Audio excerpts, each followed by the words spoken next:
U.S. Secretary of State John Kerry has returned to Cairo for more talks with Egyptian leaders in an attempt to broker a truce between Israel and Hamas. For more on this, we're joined by Yasser Hakim in the capital with more. Yasser.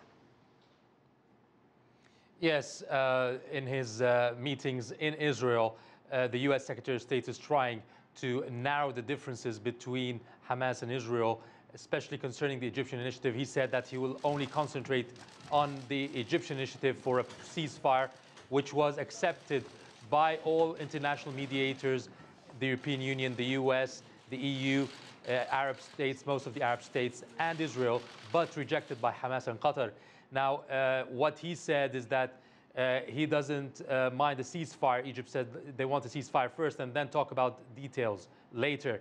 Hamas says it rejects this, but Mahmoud Abbas, the Palestinian president, has handed in to Kerry another proposal based on the Egyptian initiative, but saying that the siege should be lifted, the release of Palestinian prisoners on Gaza, and the borders should be opened around Gaza.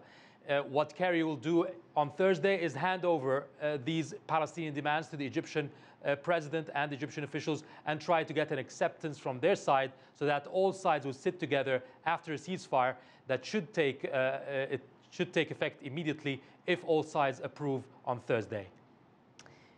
And a very complicated situation with the term. The Egyptians were saying a ceasefire, an immediate and unconditional ceasefire first.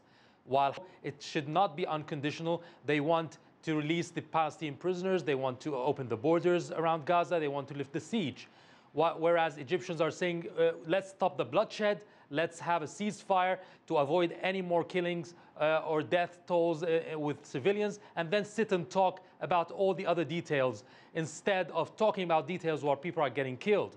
And this is the difference between both sides. I think Hamas is trying to prolong the situation in order to try at least put some losses on the Israelis and try to gain ground or more leverage in the ceasefire discussions or negotiations. All right, CCTV's Yasser Hakim live for us in Cairo.